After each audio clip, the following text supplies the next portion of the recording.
something that I left open on my desktop that I don't already have an existing rule for. It might be, a to-do item. Basically, it's kind of the equivalent to my email inbox.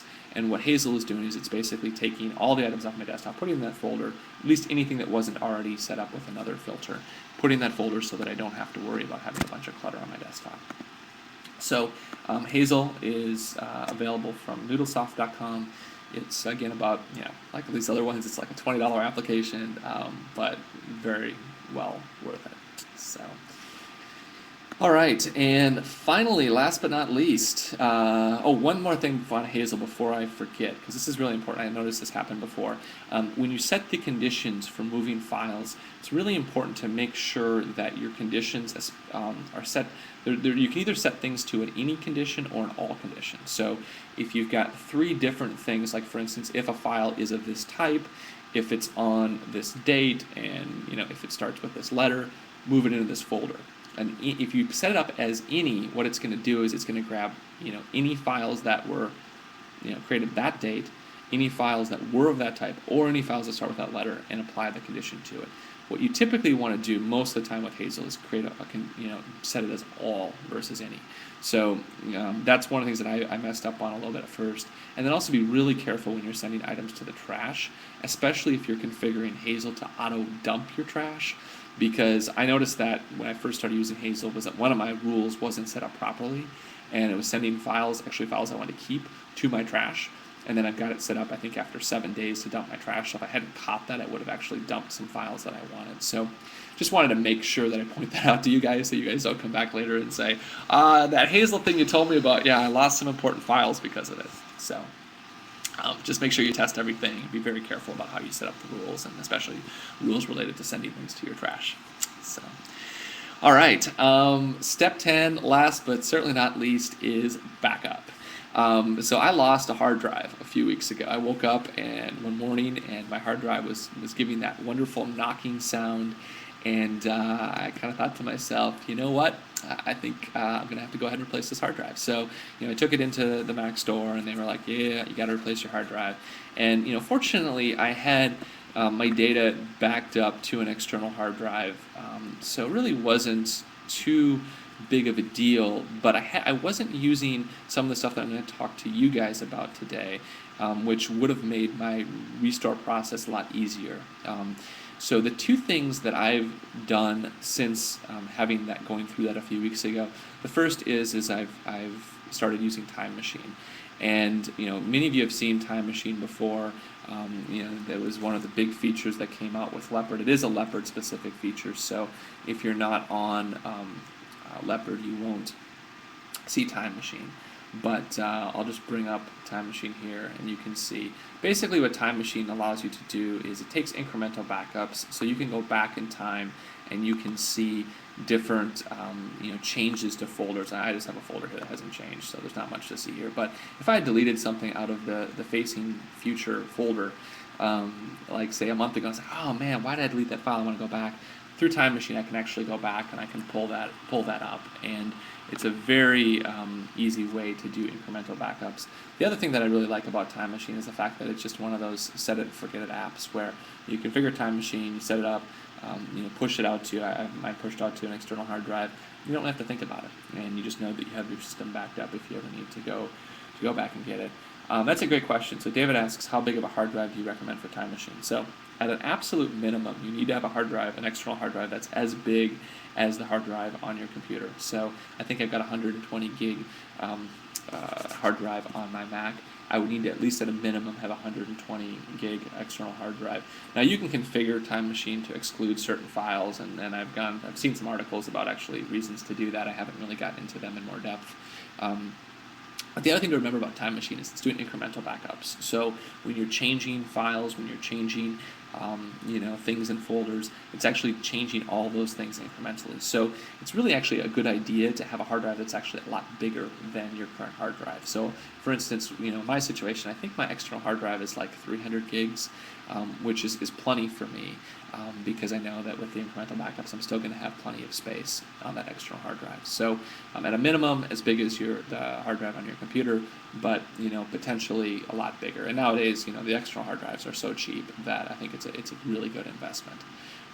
So I use Time Machine for local backup, and I think it's a really good idea to have a local backup. I think it's also a really good idea to have a cloud backup. And by a cloud backup, I basically just mean a service that is allowing you to store your files off-site.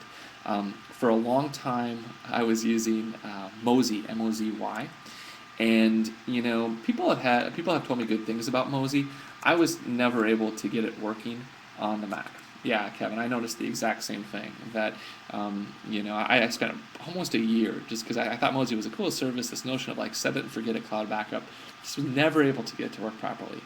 And I recently switched over to a product that's in beta right now, and unfortunately, I don't know that they've opened up to the public yet, but it's called Backblaze, and I love it so far. So that's an option. There are a few other options out there. But the reason why I like a cloud backup is a couple of things.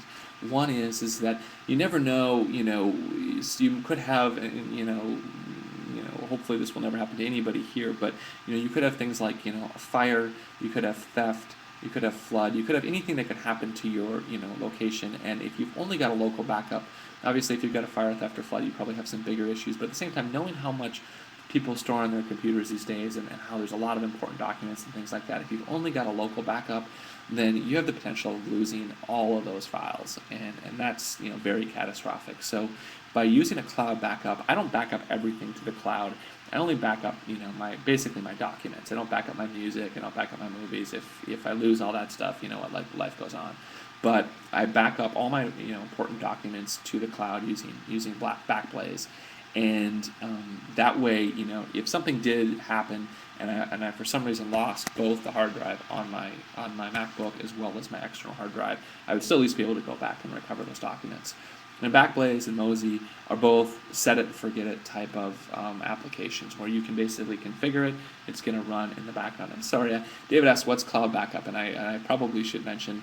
So the cloud is kind of what people refer to as hosted services on the internet. So rather than being backed up locally, it's like Gmail, right? Where is your mail stored when it's on Gmail? It's stored on the cloud, which is kind of this generic term for things that are stored out on the web. It's on a server somewhere, it's just not on a server local to me. So what Backblaze and Mozy and these applications are doing is they're storing the data up to the cloud. Security is certainly something you want to think about, and if that's something, with your data, just hope the cloud doesn't have a fire. Yeah, exactly.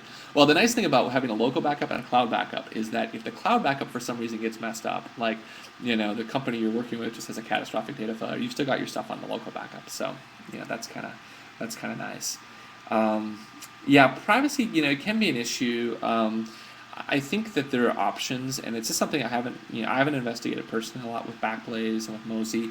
I also want to give a quick shout out to another company called Elephant Drive, which has a very good application if you're on Windows, which is extremely secure. The only reason I don't use Elephant Drive on the Mac is because they don't have a set it and forget it app, so you have to drag everything into a folder, and I really wanted to have something that I could have that was completely automated.